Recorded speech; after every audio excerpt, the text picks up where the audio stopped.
이게 이제 마지막 단원입니다. 사실 요거 때문에 앞에 거 내용을 정리한 거다라고 보시면 돼요. 통계적 추정이에요. 추정. 뭐냐면 우리가 이제 전국 고등학교 학생들의 키를 조사하고 싶어. 네, 전국 고등학교 학생들을 다 조사하기가 좀 어려워서 100명을 뽑아서 조사를 하는 거야. 그럼 이 안에서 우리가 어떤 집단에 대한 조사를 할 때 이 전체 집단을 모집단이라고 합니다. 여기서는 전국 고등학생들의 키, 이게 모집단이 되는 거고, 이 모집단을 모두 다 조사하는 것을 우리가 전수조사라고 얘기를 해요. 이 중에서 100명을 뽑아 조사를 하는 거야. 그 100명을 표본이라고 합니다. 표본. 근데 이 100명을 뽑을 때 난쟁이 애들만 뽑아갖고 하면 안 되겠지. 그러면은 이게 조사가 제대로 안 되잖아. 그러니까 뭔가 이 100명도 특징이 좀 다양하게 분포가 되는 이제 100명을 뽑아야 돼요. 그때 이제 이 100명의 숫자를 표본의 크기라고 합니다. 그래서 표본의 크기가 100이라는 거는 100명을 조사한다 얘기야. 그래서 이 표본을 조사하는 게 표본 조사가 되겠죠. 그 표본을 이제 뽑아야 되잖아. 뽑는 거 자체 행위를 우리가 추출이라고 하거든. 여기서 이제 임의로 이제 추출을 할 때 아까 얘기했죠. 조그만 애들만 뽑으면 안 돼. 큰 애들도 뽑고 중간 애도 뽑아야 하고 다양하게 뽑아야 된다. 그래서 이제 성질을 추출을 할 때 성질을 대표할 수 있는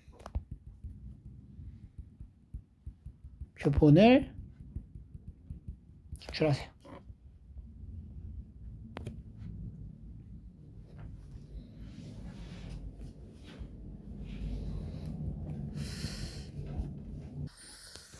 자, 1에서 4까지의 자연수가 적힌 두 개의 공이 있어요. 표본의 크기가 2인 표본을 임의로 한번 추출해보자. 숫자가 1부터 4까지 있어요. 두 개의 공을 이제 꺼내는 거야. 추출의 방식은 복원이 있고 비복원이 있습니다. 복원이라는 거는 꺼내서 보고 다시 넣고 다시 꺼내는 거지. 그럼 복원 추출인 경우는 내가 11, 12, 13, 14 이렇게 꺼낼 수 있고요. 21, 22, 23, 24 이렇게 쭉 꺼낼 수 있겠지? 그럼 이렇게 추출하는 이제 경우의 수가 몇 가지가 되는 거야? 첫 번째 꺼낸 거 4가지, 두 번째 꺼낸 거 4가지에서 16가지 추출의 경우의 수가 나오고, 비복원 추출인 경우는 꺼낸 걸 다시 넣으면 안 돼. 근데 이거를 꺼낼 때 하나씩 2장을 뽑는 경우와 동시에 2장을 뽑는 경우가 좀 다르죠. 하나씩 뽑는다는 건 이제 순서가 있다는 얘기야. 1을 꺼내고 2를 꺼내는 이 경우랑 2 꺼내고 1 경우는 이게 다르다는 얘기야. 그러니까 이때는 뭐가 돼? 4P2 순열. 동시에 2장을 꺼내는 거는 4C2가 되겠죠. 이게 추출의 방식이 좀 다른 거. 자, 그 다음에 용어 정리를 한번 쭉 갈게요. 통계에 대한 조사를 할 때 조사의 대상이 되는 자료 전체를 빠짐없이 조사하는 것을 우리가 전수조사라고 합니다.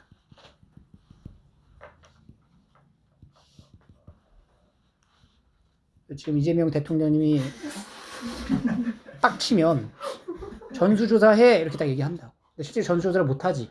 너무 많잖아 물리적으로. 그치? 요새 공개 자료의 일부만을 택해서 조사하는 것. 그러니까 표본을 뽑아서 조사하는 게 이제 표본 조사가 됩니다. 표본 조사. 그래서 표본 조사에서 조사의 대상이 되는 자료 전체를 모집단. 모집단 가운데 조사하기 위해 뽑은 자료를 표본. 표본에 포함된 대상의 개수를 표본의 크기. 모집단에서 표본을 뽑는 거를 추출. 모집단에 속하는 각 대상을 같은 확률로 추출하는 방법을 임의 추출. 한번 추출된 자료를 되돌려 놓고 다음 자료를 추출하는 방법을 복원 추출. 되돌려 놓지 않는 거는 비복원 추출이 되겠습니다. 이 단원의 목표가 있어. 이 뭐냐면 어떤 모집단에 대한 자료를 조사하고 싶은 거야. 근데 실제로 이게 물리적으로 모집단에 대한 자료를 조사하기가 어렵다는 거지. 전수조사가 힘들어요. 그래서 이 모집단을 대표할 수 있는 성질들 몇 개만 추려서 추출을 하지. 임의로 추출. 성질을 대표할 수 있는 것들을 추출을 해서 표본들을 잡아서 얘네들을 조사하는 거야. 얘네들을 조사해서 모집단의 성질을 우리가 추정하는 거예요. 이게 단원의 목표예요. 알겠죠? 그래서 일단은 우리가 이 모집단에 대한 자료를 정리하는 거를 먼저 배우고 그 다음 표본 뽑아가지고 추정하는 거의 순서대로 이렇게 갈 거예요. 여러분들 이제 대통령 선거 하게 될 때 이제 뭐 하냐면 출구조사라는 거래. 출구조사 하거든. 이제 여러분들 투표하면은 그래서 실제로 이제 그 투표한 거를 투표함을 열어서 조사하는 게 아니라 투표하고 난 사람들의 이제 조사를 하는 거야. 근데 보통 그 출구조사가 들어맞아요. 크게 차이가 없다. 이거 자체가 이 출구조사 자체가 표본조사라고 보시면 돼요. 그럼 이제 모든 걸 이제 개표하는 조사가 본조사, 이제 전수조사가 되겠지. 그래서 표본조사를 통해서 전수조사를 추측해 가는 거야, 추측. 이렇게. 이게 통계적 추정입니다. 일단은 우리가 이 모평균, 모집단에 대한 자료에 대한 분석을 먼저 한번 해보고 그 다음에 추정을 해볼게요. 자, 모평균, 모분산, 모표준 편차. 어떤 모집단에서 조사하고자 하는 특성을 나타내는 확률 변수를 x라고 잡고요. x의 평균, 그걸 우리가 모평균이라고 합니다. 앞선에서 우리가 그 모집단에 대한 평균 조사를 해왔던 거야, 지금까지. x의 평균, ex, m 값이 되는 거고요. 모집단의 분산을 모분산이라고 불러요. vx. 기호로 이걸 시그마 제곱으로 표현을 할 거고, x의 표준 편차는 모표준 편차. 시그마 x고 얘는 시그마로 이렇게 표현을 할 거예요.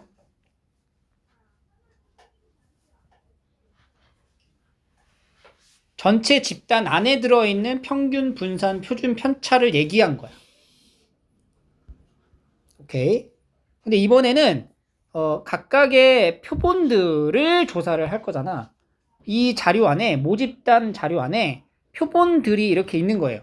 그러니까 이게 모집단 이렇게 있어요. 요 안에 x1, x2, x3 이렇게 별량들이겠죠. 이 수많은 별량들 중에서 요 n개의 표본만 딱 끄집어낸 거지. 그지? 그럼 얘네들이 이제 표본이 되겠죠? 이 표본의 평균. 그러니까 이 뽑아놓은 이 표본들의 평균을 우리가 표본 평균이라고 불러요. 표본 평균. 이 표본 평균의 기호는 x바로 표기를 하고요. x바가 의미하는 게 뭐냐면 이 표본들 뽑은 것의 평균이라는 거지. xn까지의 합을 n으로 나눈 거 이렇게.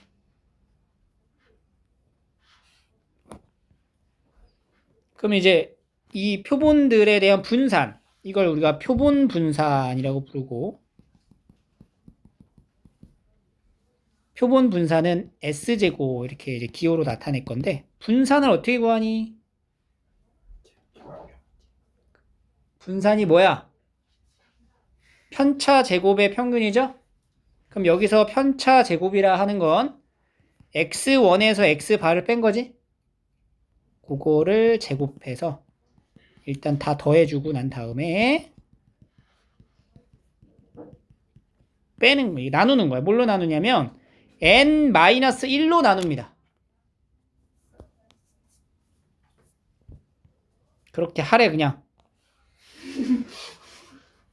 왜냐면 이게 n으로 나눴을 때랑 n-1로 나눴을 때랑 결국에는 우리가 표본을 통해서 모집단을 추정을 해야 되잖아.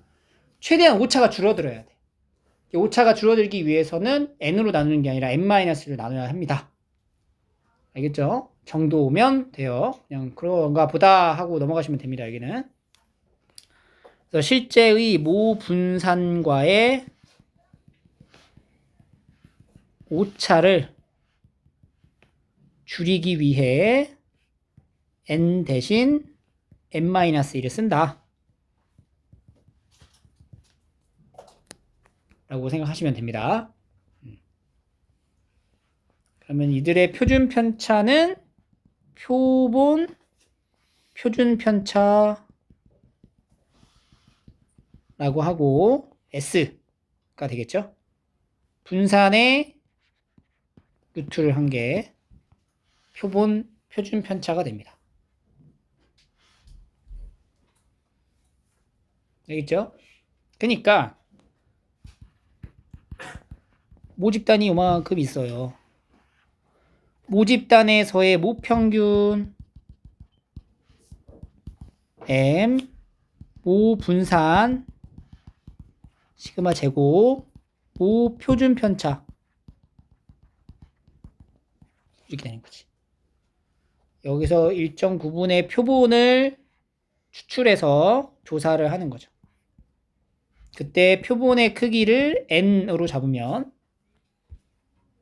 만들어지는 표본, 이 표본에 대한 조사를 하는 거야. 이 표본의 평균이 뭐가 돼요? 뽑은 자료들의 평균이 표본 평균이고 그걸 x바. 이 뽑은 표본들의 분산을 s제곱. 뽑은 표본의 표준 편차를 s라고 하는 거예요. 그래서 우리가 이걸 다시 이쪽으로 돌려서 추측을 하는 거지.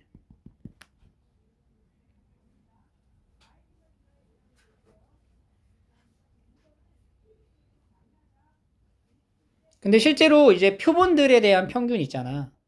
표본 평균의 평균은 모평균 m과 일치합니다. 그래서 x바의 이 평균은 모집단의 평균하고 일치해요. m. 표본 평균의 분산은 n분의 시그마 제곱, 시그마 x바는 루트 n분의 시그마라는 공식으로 나와요.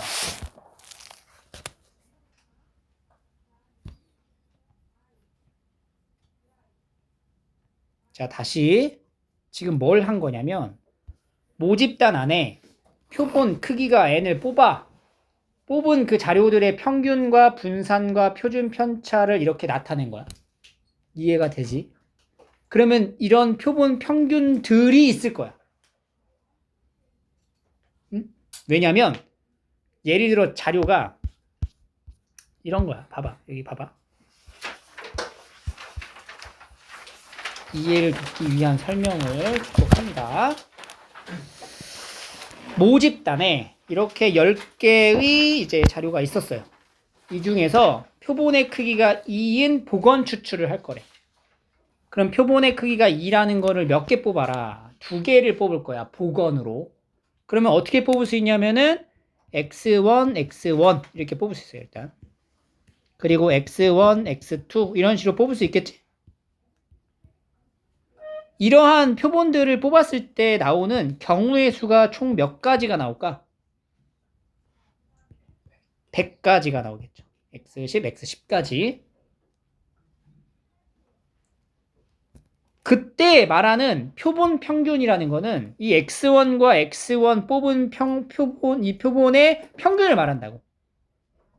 그러니까 x1 두 개의 합 2분의 x1 더하기 x1 얘가 x1 바 이렇게 되는 거야. x 바라 그랬잖아 아까. 표본 평균이. 두 번째 얘는 2분의 x1 더하기 x2니까 x1, x2 바 이렇게 표현할 수 있다는 거지. 그런 식으로 쭉 개수가 총 몇 개 나온다고? 100개 나온다 그랬잖아. 그럼 마지막 표본 평균은 x 100바 이렇게 되는 거지. 그러니까 표본 평균이라는 거 자체가 모집단에서 딱 하나만 정의되는 게 아니라 이런 식으로 여러 개의 표본 평균들이 나올 수 있다는 거예요. 그럼 우리는 지금 뭘 계산한 거냐면은 이 여러 개 나온 이 표본 평균들에 대한 평균을 말하는 거야. 이 x바라는 거 자체는 x1바에서 x100바까지의 합을 뭘로 나눈 거? 100으로 나눈 걸 뜻한다. 더하기 x100바를 100으로 나눈 이 값이 실제 모집단의 평균인 m 값하고 어떻다? 똑같아진다라는 말이에요.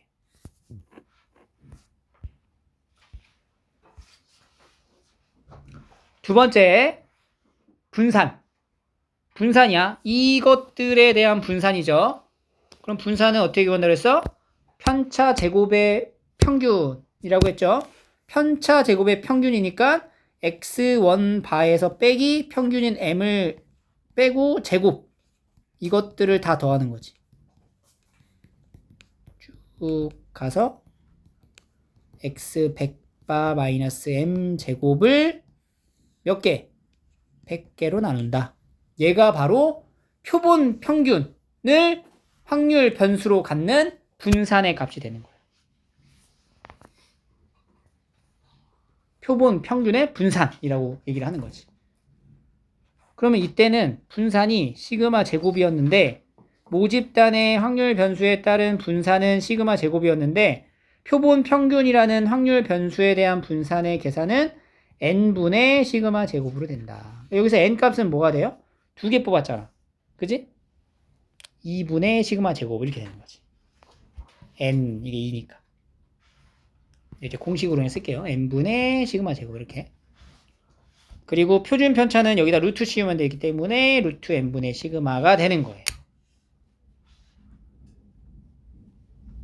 그러니까 모집단에 있는 확률 변수들 중에 크기가 n짜리인 거를 추출해서 만든 표본 평균들도 하나의 변수가 된다는 거지. 오케이? 모집단의 확률 변수에서 표본을 뽑은 평균도 변수가 되는 거야. 그래서 표본 변수, 표본 평균들이 변수가 되면서 얘는 이름이 표본 평균이라는 확률 변수의 평균이 되니까 표본 평균의 평균이라고 부르는 거지.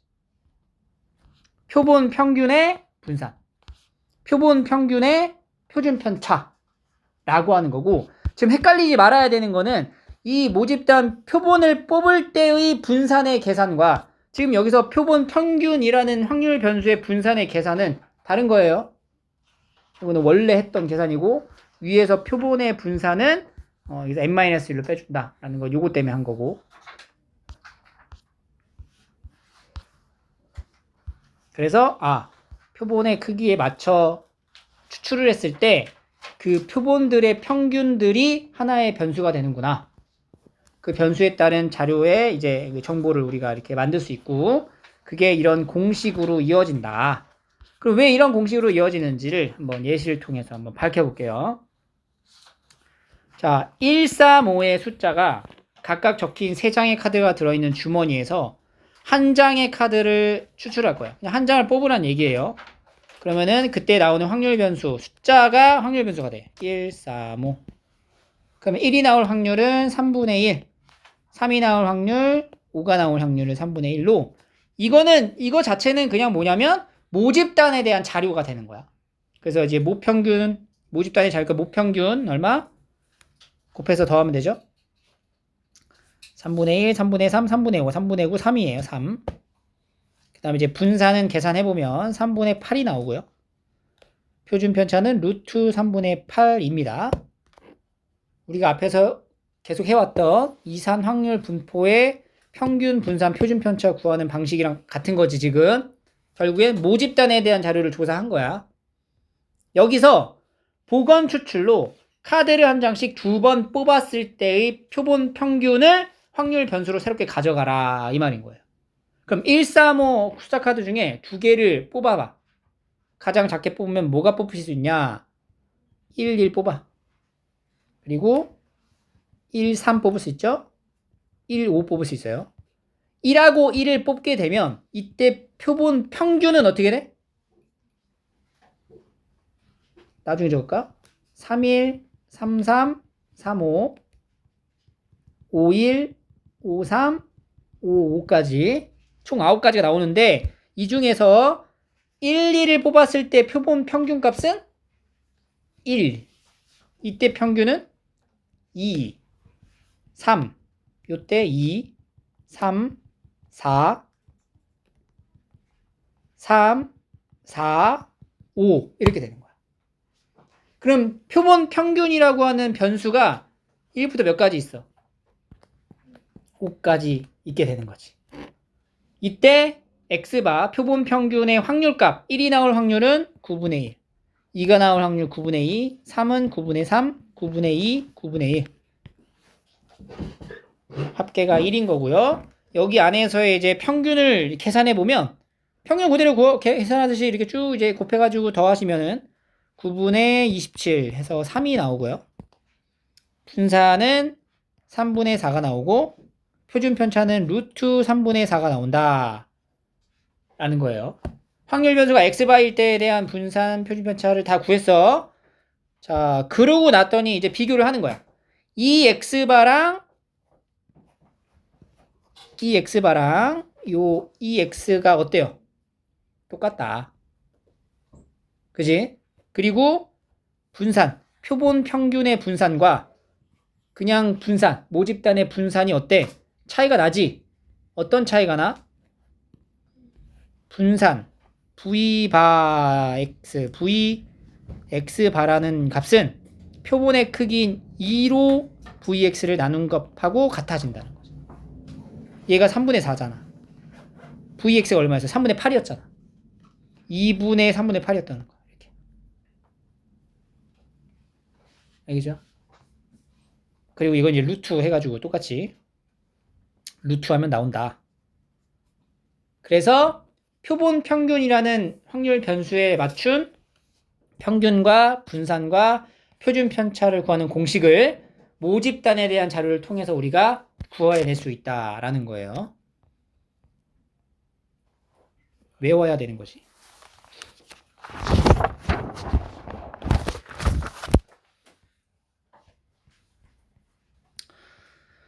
표본 평균이라는 것에 대한 이제 분포를 살펴보면 모평균이 m, 모표준 편차가 시그마인 모집단에서 크기가 n인 표본을 임의로 추출하게 되면 표본 평균이란 확률 변수 x바에 대하여 다음이 성립합니다.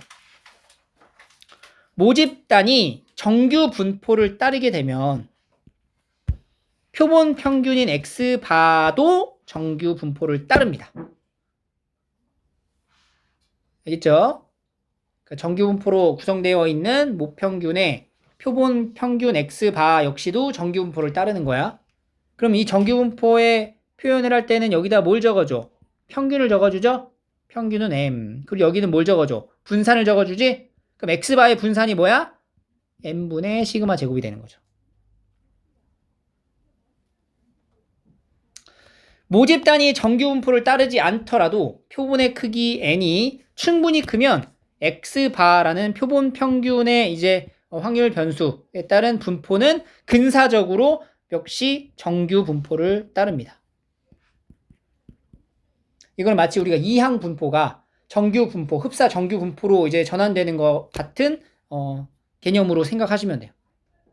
그러니까 결국에는 문제에서 나오는 건 표본 평균 x바는 다 뭐야? 정규 분포야. 알겠죠? 정규 분포를 푸시면 돼요. 단 요런 개념적인 요 요소 빼고, 알겠지? 자, 1번. 모집단에 따른 크기가 4인 평균 분산, 표본 평균의 평균과 분산을 구하래요. 그럼 일단 모집단의 평균과 분산을 알면 돼. 2x 10분의 23이에요. 계산하면 vx 100분의 41이 됩니다. 그럼 이거 가지고 2x바는 뭐가 돼? 10분의 23 동일하고요. vx 바는 어떻게 돼? 이걸 뭘로 나누라고? 4로 나눈다. 400분의 41 이렇게 되는 거지.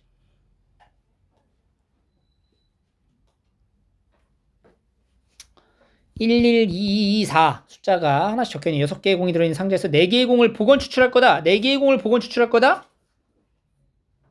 표본의 크기는 4. 4개를 꺼내는 거잖아. 자, 공에 적힌 숫자의 표본의 평균을 x바라고 합니다. 그러면 얘를 x를 먼저 만들어. 모집단에 대한 자료를 먼저 만들고 확률 변수가 될 수 있는 게 뭐야? 1, 2, 4예요. 1이 나올 확률 값은 6분의 2. 2가 나올 확률 값 6분의 3, 6분의 1. 이걸로 px를 만들어. px 아니죠? 평균은 2가 되고요. 분산 1이 됩니다. 모집단의 자료에 대한 평균과 분산을 통해서 크기가 얼마라고 표본의 크기가 4가 될 때의 표본 평균의 평균과 표본 평균의 분산을 물어본 거야. 그럼 표본 평균의 평균은 뭐야? 모평균하고 똑같고 표본 평균의 분산은 얼마? 4분의 1이다. 문제에서 v에 2x바 더하기 3이니까 이거는 4 곱하기 vx바 해서 얼마? 1 이렇게 계산하는 거죠. 그러니까 결국 지금 표본을 우리가 먼저 구해서 추적을 해야 되잖아. 근데 지금은 일단은 모집단에 대한 자료를 통해서 표본에 대한 자료를 정리해 보는 거예요. 3번. 자판기에 판매된 음료수의 용량이 평균이 150, 표준 편차가 5인 정규분포를 따릅니다. 라고 딱 쓰면은 여기서 어떻게 해야 돼? x가 따른다 정규분포를 150,5제곱 적어놓고 이 중에 판매기에서 100개를 추출한다. n이 얼마? 100이 되는 거다. 라고 하면은 그때 표본 평균인 x바도 역시 뭘 따라가? 정규분포를 따른다. 평균 얼마? 평균? 모평균은 똑같죠? 그 다음에 분산은 어떻게 하냐고? 분산은 100분의 5제곱. 근데 이것도 거듭 제곱으로 나타내세요. 거듭 제곱으로. 그럼 몇 분의 몇이야? 10제곱분의 5제곱이잖아.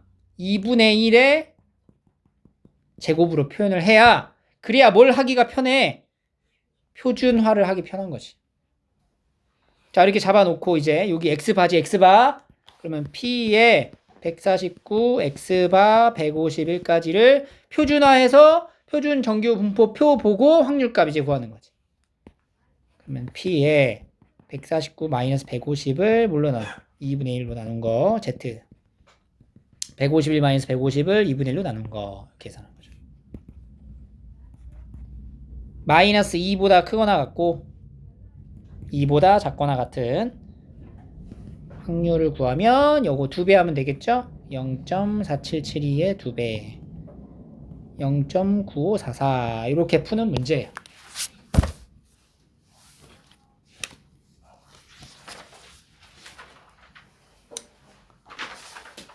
쉽죠?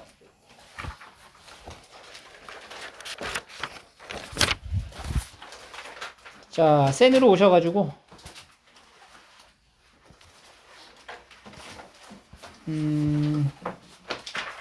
110 이쪽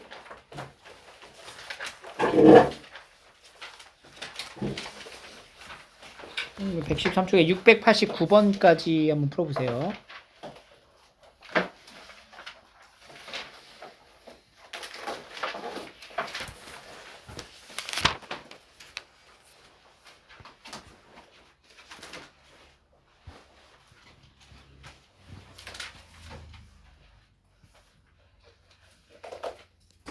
문제를 몇 개 좀 같이 볼게요. 679부터 볼게요. 679. 주머니 속에 3의 숫자가 적혀있는 공 1개 5가 적혀있는 공 n개가 들어있대. 그러니까 3 하나 있고 5가 이렇게 이제 n개 있는 거야. 여기 이제 n개가 있죠. 3은 하나 있는 거야. 임의로 한 개의 공을 꺼내서 공에 적혀 있는 수를 확인하고 다시 넣는다. 이와 같은 시행을 2번 하는 거죠. 표본의 크기가 얼마지? 2죠. 2. 두 수의 평균을 x바라 하자. 표본 평균을 말하는 거지. 표본 평균이 뭐가 될 때? 4일 때의 확률이 8분의 3이라는 거야. 그러니까 두 개를 꺼내가지고 표본의 평균이 4가 되려면 어떻게 꺼내야 돼? 3을 하나 꺼내고 5를 하나 꺼내는 경우랑 아니면 5 꺼내고 3을 꺼내는 확률을 구했더니 그게 8분의 3이다 라는 말이 되는 거지. 그럼 이때 확률은 어떻게 되냐? 3을 꺼내보자. 3부터 꺼내봐. 확률 n 플러스 1분의 1 곱하기 복원 추출이죠? 다시 넣고 5 꺼내봐. 5가 아니죠. n 이렇게. 밑에는 n 곱하기 n 플러스 1분의 1이 되겠고 이 두 가지의 확률의 합이 얼마다? 8분의 3이다. 그럼 n 값이 만들어지죠? 그럼 나머지는 이제 찾을 수 있는 거고 683번 정규 분포를 따르는 모집단에서 크기가 36인 그러니까 n 값이 36이 되는 거야. 표본을 임의로 추출할 때 그러면 x바가 따르죠. 정규 분포를 평균은 m 그 다음에 분산을 써야 되죠. 거듭 제곱으로 표현하세요. 36분의 9제곱이잖아. 그럼 뭐라고 해? 6분의 9제곱 2분의 3의 제곱으로 표현하면 되겠다. 2분의 3의 제곱 이렇게. 표본 평균과 모평균의 차가 3이다 라는 표현은 P 확률 어떤 확률? 표본 평균 마이너스 모평균의 차가 3일 확률을 구하라. 이거 3 이하니까 이렇게 들어가야 돼. 이거 확률 구하라는 거야 얘들아. 근데 보세요. 여기다가 표준 편차를 나누면 이 식의 표준 편차를 나누는 순간 뭐가 돼 이게? 표준화가 되는 거잖아. 그지? 그러니까 여기서 여기 확률 안에서 이 안에 내용을 이제 보는 거야. 이 안에 내용을 똑같이 2분의 3으로 나눠줘. 그러면 이제 확률의 표현이 어떻게 돼? P의 절대값 Z로 바뀌고 뭐 이하가 돼? 2분의 3분의 1분의 3이니까 2 이하가 된다. 이렇게 바뀌어요. 표준화된 상태의 요 확률을 계산하라 라는 거랑 다름이 없는 거지. P의 마이너스 2에서 2까지. 알겠죠? 자, 이어서 볼게요. 개념서로 보세요. 자, 우리가 이제 모집단에 대한 이제 자료랑 표본을 뽑았을 때에 대한 자료의 분석을 이제 할 줄 아는 거고, 이걸로 이제 추정을 한번 해보겠습니다. 추정. 모집단에 대한 자료가 지금 모르는 거야. 모르는 상태에서 표본을 추출을 한 거죠. 추출한 표본을 통해서 모집단의 자료를 추정하는 겁니다. 어떤 느낌이냐면 어느 고등학교 여학생들의 키를 조사했어. 이 고등학교에서 100명의 학생을 추출한 거죠. 표본의 크기가 100이 되는 거야. 그랬더니 평균이 167이고 표준 편차가 5였대요. 이 100명에 해당되는 평균이 167인 거지 실제로 이 고등학교 여학생들의 키 평균이 167은 아닌 거죠. 그지? 그러면 이 모집단의 평균이 167일까? 그건 이제 잘 모르겠다는 거지. 그런데 그 모집단의 평균을 특정한 값으로 지정하지 말고 이렇게 약간 두루뭉실하게 범위로 이렇게 설정을 하면 평균이 요 안에 있을 가능성은 조금 어때? 높아지겠죠? 그러니까 요 범위 안에 들어갈 수 있는 확률이 얼마 정도 되니? 라고 했을 때 한 50%? 그러면 이 범위를 더 늘리면 좀 더 올라가겠죠? 수치가? 확 올려버리면 거의 100%에 준하게 이 확률을 우리가 이제 알 수 있게 되는 거죠. 이런 식으로 이 표본에 대한 조사를 이렇게 범위로 나타내는 이런 걸 우리가 신뢰 구간이라고 하고요. 이 퍼센테이지를 신뢰도라고 합니다.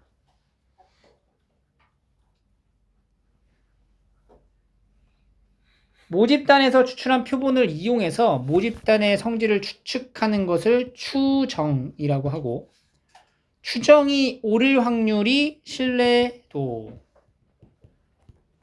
추정한 값이 존재하는 구간을 신뢰 구간, 그 신뢰 구간의 설정에 맞게 신뢰도 값 이렇게 대응이 될 거야. 자, 보세요. 모평균의 신뢰 구간입니다. 모집단이 이렇게 정규 분포를 따를 때 크기가 n인 표본을 이미 추출하면 표본 평균인 x바도 정규 분포를 따릅니다. 따라서 이 확률 변수 z라는 것에 대한 계산은 이렇게 표현을 할 수 있고요. 이 표준 정규 분포를 따른다라고 볼 수가 있겠지. 우리가 모집단의 자료를 조사해 정규 분포를 따른다는 걸 알고요. 여기서 이제 크기가 n짜리 뽑아서 나타내면 그때 표본 평균인 x바도 정규 분포를 따르겠죠? m, 루트 n분의 시그마의 제곱 이렇게. 이때 이제 그 z라는 확률 변수를 이제 전환하는 게 표준화시키는 공식으로 들어간다.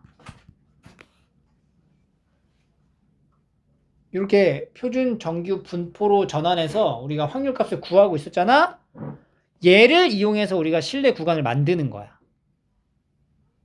그러니까 이 표준 정규 분포의 이 확률 변수가 이 안에 들어가 있을 때 확률 값이 0.95인 거예요. 이거는 정규 분포 표를 보면은 알 수 있는 거지. 그럼 이 0.95라는 확률 값이 95%를 말하는 거야. 95%의 신뢰도에 맞춘 신뢰 구간인 건데, 이 신뢰 구간은 표준 정규 분포로 전환되었을 때의 구간인 거잖아. 그럼 실제로 이게 우리가 모평균 m과 표본 평균의 차이로 바꿔주는 거지. 보세요. 마이너스 1.96보다 크거나 같아요. z라는 게 루트 n분의 시그마 분의 x바 마이너스 m인 거지. 1.96 이렇게. 이게 지금 0.95라는 표현인 거예요. 오케이? 그럼 여기서 양쪽에다가 루트 n분의 시그마를 곱해줄게. 1.96 곱하기 루트 n분의 시그마 x바 마이너스 m 1.96의 루트 n분의 시그마. 그 다음에 요거를 x바를 빼줘. 다 x바를 빼줘. 그러면은 마이너스 x바 마이너스 1.96의 루트 n분의 시그마가 m 마이너스 x바 플러스 1.96의 루트 n분의 시그마. 여기 마이너스 m이 있는 거죠. 이렇게 마이너스를 붙여서 부등호 방향 이제 바꿔서 써주면 x바 마이너스 1.96의 루트 n분의 시그마가 m 그리고 x바 플러스 1.96의 루트 n분의 시그마.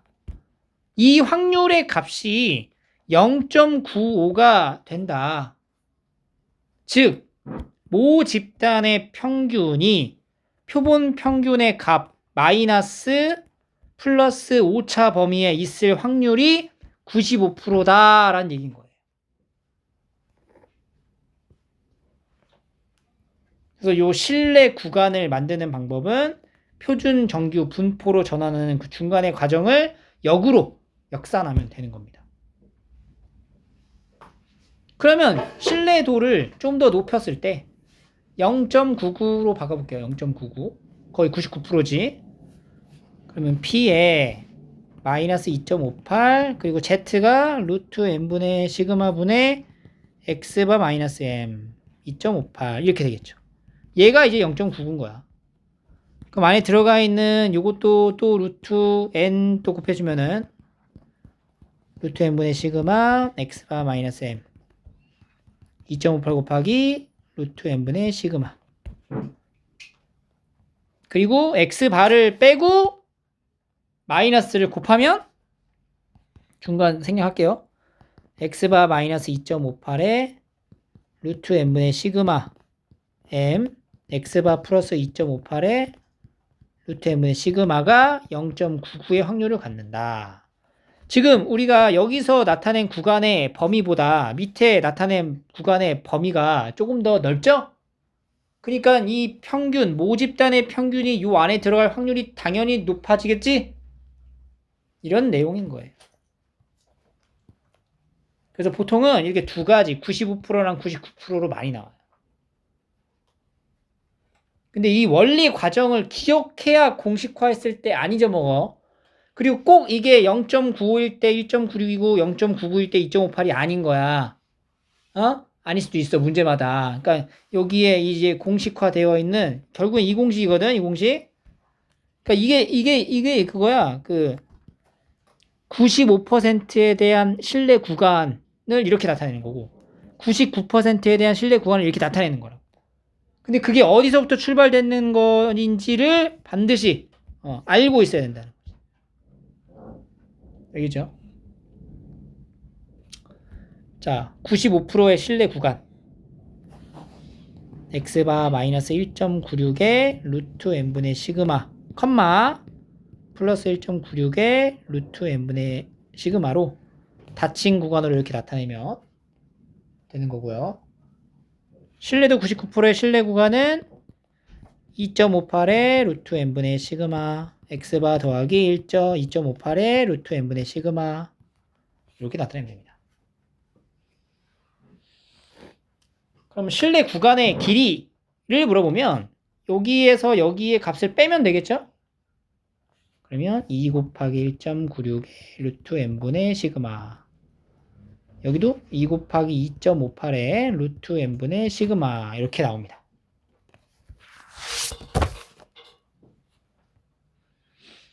문제를 풀어볼게요.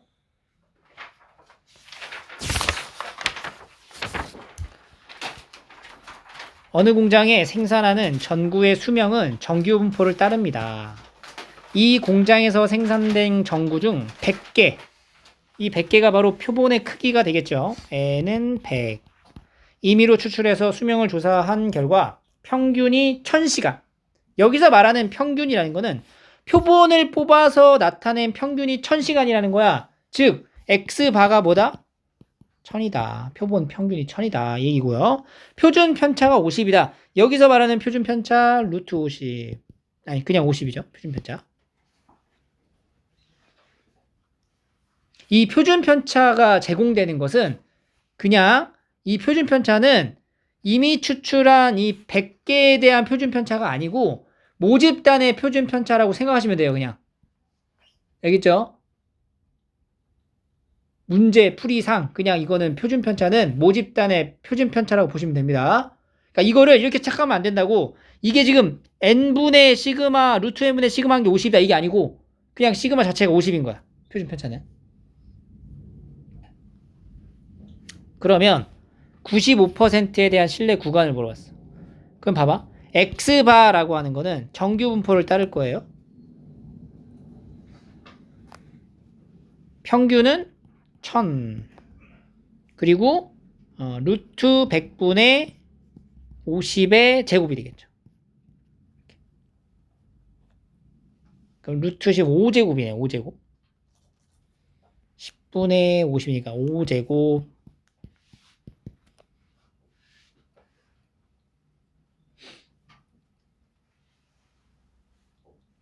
그럼 신뢰도 95%에 대한 신뢰 구간은 어떻게 구하냐? X바에서 빼는 거잖아. 뭐를? 1.96이죠. 95% 1.96 곱하기 루트 n분의 루트 n이 얼마야? 100이라고. 루트 n 10 분의 시그마 50. 5가 되는 거지. m x바 더하기 1.96에 5. 근데 x바가 뭐야? 1000이었으니까 1000 마이너스 1.96에 곱하기 5. x바 더하기 x바는 1000 플러스 1.96 곱하기 5. 그래서 이 계산을 하시면은 990.2에서 1009.8 사이에 들어가 있을 모집단의 평균의 신뢰도가 95%다. 이렇게 계산하는 거예요. 그럼 99%는 1000 마이너스 2.58 곱하기 5. 범위가 좀 더 늘어나겠죠?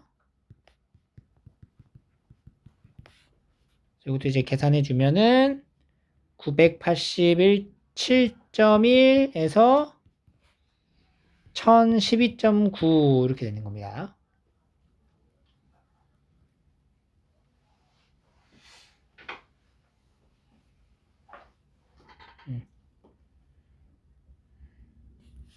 요 x바에 대한 평균이 표본 평균의 평균인데 여기서 말하는 x바는 요 그냥 표본 평균을 말하는 거야.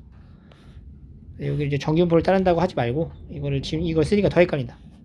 그냥 요렇게 그냥 가져갈게요.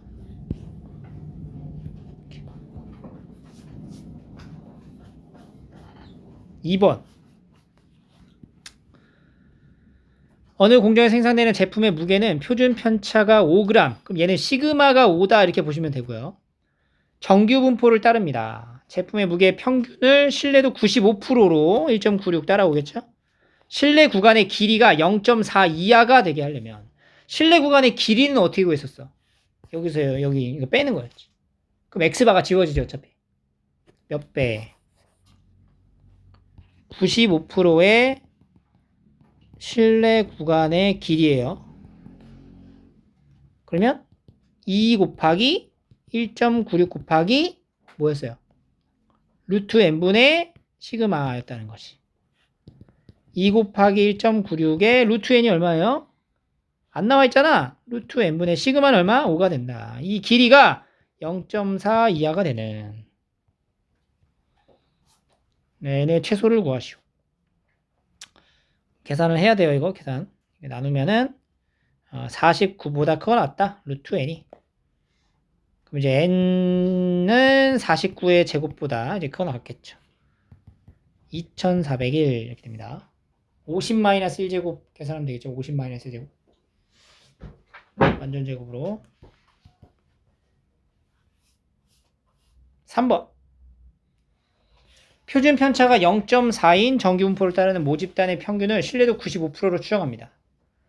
모평균과 표본 평균의 차가 0.01 이하가 되도록 하는. 자, 그럼 일단 여기서 제한되어 있는 거는 m-x바의 차. 이거는 사실 x바-m으로 해도 돼요. 절대값. x바-m으로 할게. 차가 0.01 이하가 되도록 하는 m과 평균 m이 0.01 이하가 되도록 하는 표본의 크기의 최소를 구하시오. 그러니까 얘 확률이 이제 이하가 되도록 하는 최소의 크기를 구하라. 이런 얘기가 되겠네요. 자, 그러면 자 보세요. 일단 요거를 제껴두고 95%에 대한 신뢰도의 표현을 다음과 같이 할 수 있어요. 여기 Z 보이죠? 절대값 Z. 그러면 루트 n분의 시그마 분의 x바 마이너스 m의 절대값이 1.96일 때가 0.95가 됩니다. 라는 거죠.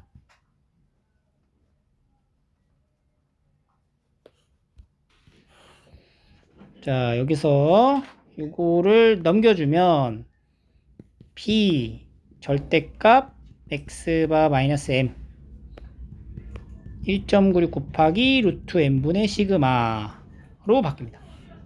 얘가 시그마가 0.4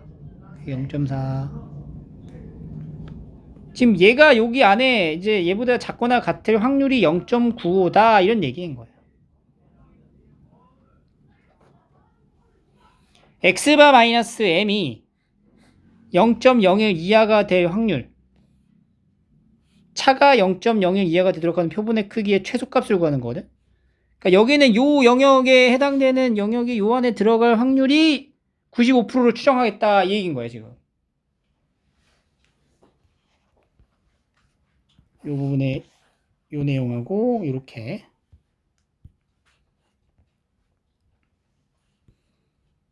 맞춰가는 거지.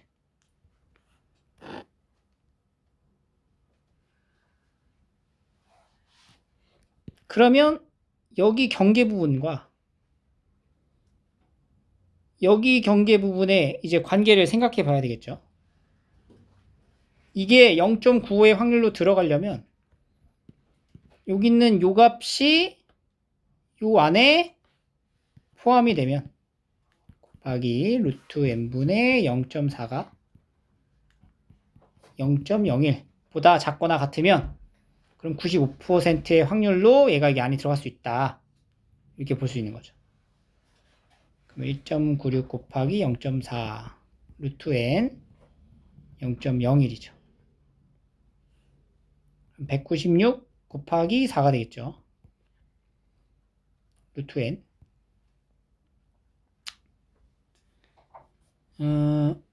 1.96에 0.4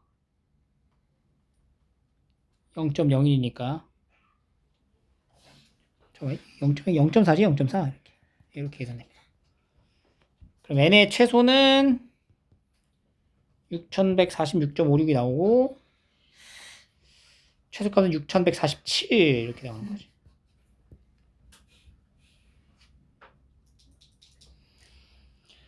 실내 구간을 그 신뢰도에 맞춰서 작성하는 요 원리를 통한 문제 풀이 중에 3번 같은 경우를 잘 비교해서 보셔야 돼요. 나머지 부분은 이제 공식으로 들어가는 거고. 자, 그러면 지금 여기 대표 문제 유형 7부터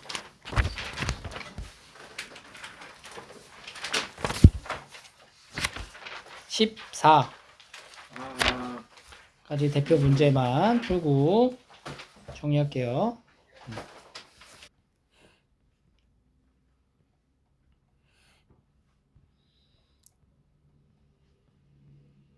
평균과 분산을 나타내고 표준 편차에 해당되는 수치들을 적당하게 잘 대입을 하시면 돼요. 그러니까 95%라고 얘기를 하잖아, 신뢰도가. 신뢰 구간을 말하는 거고. 그러면 x바 마이너스 1.96에 루트 m분의 시그마 m x바 플러스 1.96에 루트 m분의 시그마 요걸 이제 찾으면 되는 거야. 그러니까 여기서 x바라고 하는 거는 여기 나와 있는 그 n 값에 해당되는 평균을 뜻하는 거예요. 그러니까 여기 내가 3.5 집어넣어주고 3.5 여기도 3.5 이렇게 넣어주죠. 그 루트 n 이제 루트 400 넣어주면 되겠죠. 루트 400. 그 여기 시그마는 0.2. 요거 계산하라는 얘기지. 그러니까 단순한 이제 공식에다가 이제 숫자를 넣는 거 정도의 수준의 문제들이고요. 보통은 가끔 이제 차이를 물어보는 아까 같은 경우에는 조금 의미적으로 생각을 해볼 필요는 있다. 나머지는 다 틀이 같은 상태에서 대입을 하는 거라 이게 막 문제가 어마어마하게 막 어려워 보이지만 실제로는 그러지 않아요. 그러니까 각각의 뭐 기호에 해당되는 숫자가 뭔지만 잘 체크를 하시고 400 그 다음에 이제 x바는 3.5 이렇게 되는 거지.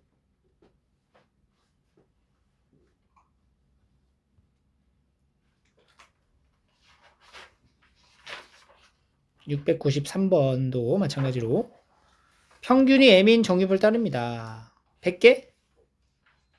평균이 100, 표준편차 20, 95% 신뢰 구간. 근데 여기는 지금 뭐로 돼 있어? 신뢰 구간을 나타내는 숫자가 2로 돼 있는 거야. 그럼 뭘 곱해? 2를 곱해서 쓰는 거지. 1.96이 아니라 2로. 그러면 이것도 x바 마이너스 2 곱하기 루트 n분의 시그마에서부터 x바 플러스 2 곱하기 루트 n분의 시그마가 될 거고, 여기서 x바는 뭐예요? 100이죠? 100. 여기도 100. 루트 n 100. 100. 시그마 20, 20. 이렇게 들어가는 거지.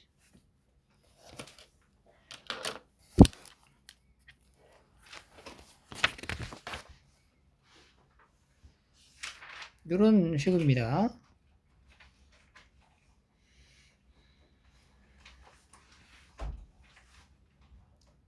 696. 연간 독서량은 평균이 M권, 표준 편차는 5권인 이제 정균표를 따릅니다. N명을 추출해가지고 1인당 연간 평균을 13.2권이었대. 이미 추출한 1인당 연간 독서량이 13.2니까 X바에 13.2를 넣겠다는 얘기죠. 국민의 1인당 연간 독서량의 평균을 신뢰도 99%로 추정한 신뢰 구간입니다. 그러면 X바 이 13.2에서 빼기 99%니까 2.58의 루트 n, 루트 n분의 시그마 5에서부터 13.2 더하기 2.58 곱하기 루트 n분의 5의 구간의 범위가 얘랑 일치해야 된다. 그러니까 여기는 이 계산의 결과가 얘가 돼야 된다. 이렇게. 둘 다 할 필요 없겠죠? 둘 중에 하나만 뽑아가지고 계산하시면 되고요.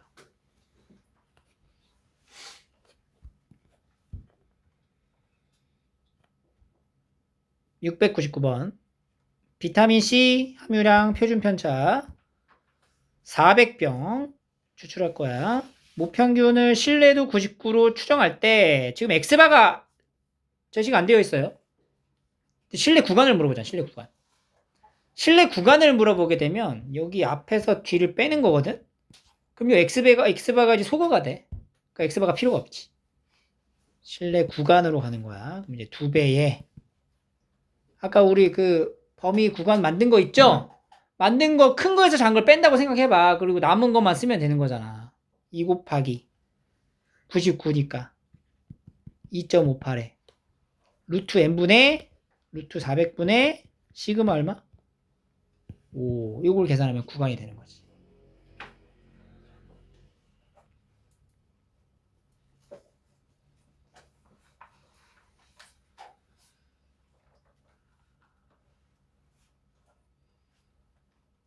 이것도 마찬가지로 분산이 4래. 분산이 4라는 건 뭐야? 시그마가 2란 얘기죠. 95%로 추정하는 신뢰 구간이 이거고, 얘가 뭐야? 얘가 신뢰 구간의 길이를 말하는 거네. 그죠? B에서 A 뺀 거니까 2 곱하기 1.96에 루트 n분의 시그마 2가 2보다 작거나 같다.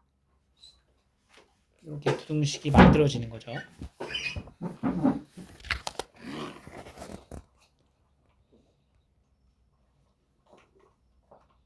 (705번) 어느 공장에서 생산하는 자동차 배터리의 수명은 표준 편차가 50시간이래요.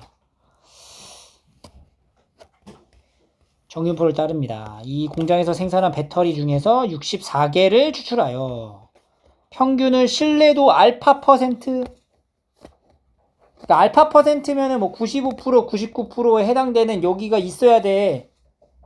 뭔가 숫자가 있었어야 했잖아. 근데 없네. 대신 정균표를 나타내 준 거고. 그럼 알파 퍼센트에 해당되는, 그러니까 예를 들어서 아까 우리가 95%였으면 뭐였어? Z가 1.96 이거였지. P 이렇게. 99%면 뭐였어? 2.58 이렇게 됐었지. 근데 지금 몇 프로야? 알파 퍼센트라고 하잖아. 그때는 그럼 여기 숫자가 뭔지 알아 몰라? 모르는 거야. 그냥 이제 K로 잡아. 이런 상황이 되는 거지. 알파 퍼센트일 때 이렇게 되는 거겠구나. 표준 정규 분포에 의해서. 그러면은 다시 적어줄게요.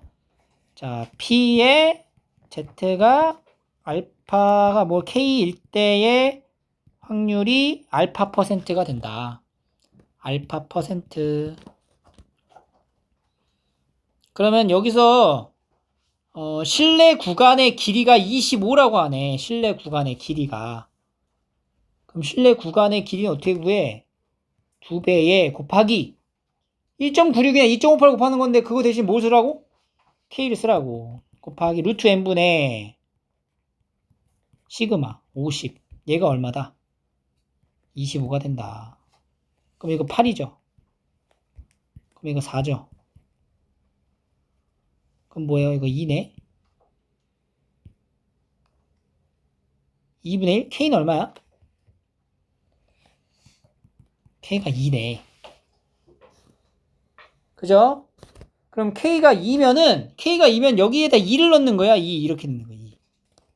여기까지 숫자가 2가 들어가면은 표준 정규분포표에서 2일 때 절대값이니까 여기 있죠?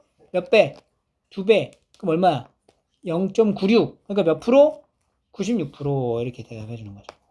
알파는 96.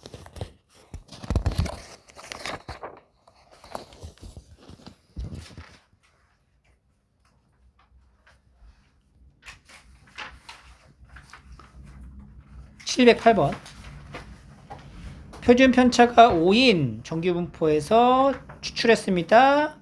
99%로 모평균 m을 추정할 거야.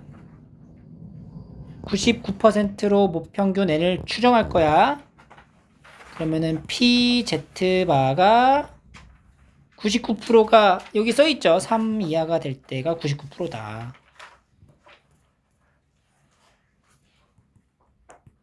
그러니까 요거에 맞춰가지고 가져야 돼요. 이제 만들 거야. 뭘 만들 거야? m에서 x바 차가 1 이하가 되도록 p의 x바 마이너스 m의 절대값이 1 이하가 될 때 이게 됐으면 하되 99% 신뢰도 안에서 오케이? 그러니까 우리가 이거를 이제 만져가지고 Z로 전환했을 때 정확히 여기 안에 쏙 들어가게끔 만들어라 이런 얘기예요. 그럼 이제 뭘 곱해줘야 돼? 루트 n분의 시그마를 양쪽에다가 나눠줘. 그럼 P에 여기는 Z가 되죠. 그리고 여기는 시그마 분의 루트 n이 되겠네. 루트 n, 시그마는 얼마죠? 5. 5분의 루트 n. 5분의 루트 n이 이 3보다 어떻게 돼야 돼?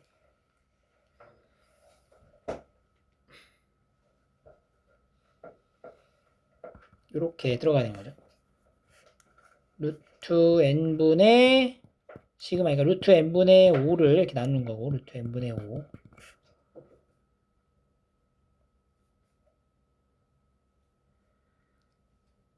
3, 15 차가 요 안에 들어가야 됩니다. 5분의 15 3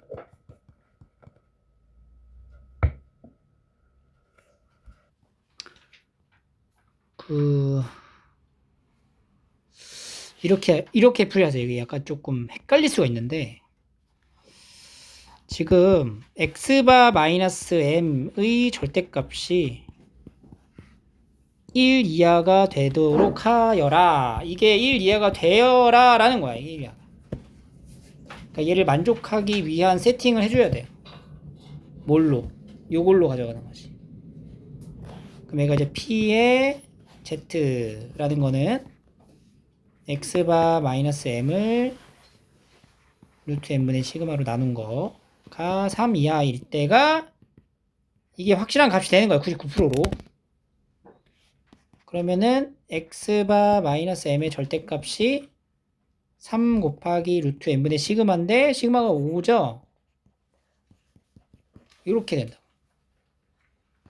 0.99 99%의 신뢰도 안에서는 이게 무조건 확인이 된다는 얘기예요. 어? 그러니까 이 부등식이 무조건 성립한다라고 생각을 하자.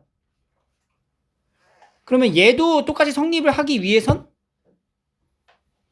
여기에 해당되는 얘가 이 범위 안에 쏙 들어가면 되는 거지. 그러니까 이 경계 부분에 얘랑 비교했을 때 누가 더 오른쪽에 있어야 돼.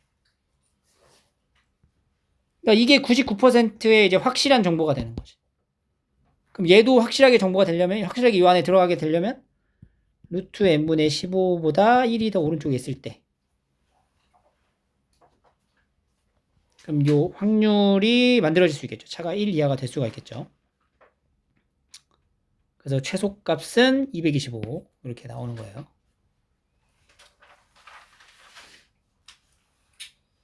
(99%의) 신뢰도로 추정되어 있는 상태를 통해서 만드는 거니까 이렇게 이제 바깥쪽으로 이렇게 들어가시면 돼요. 이걸로 만들어서.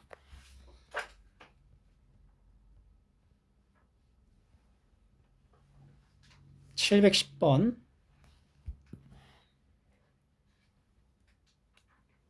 신뢰 구간에 대한 설명인데, 신뢰도를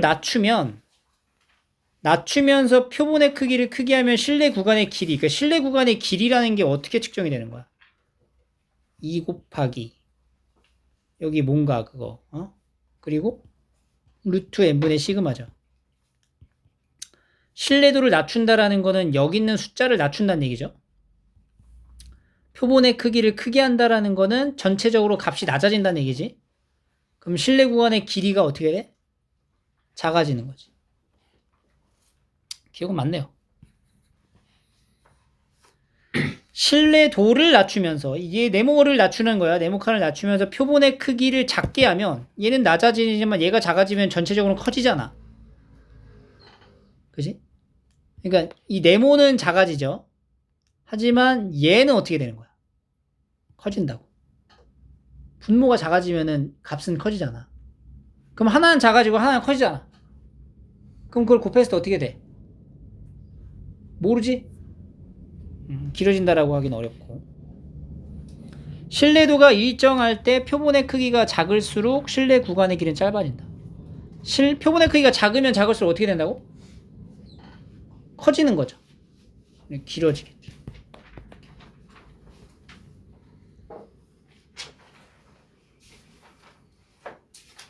됐죠? 그지?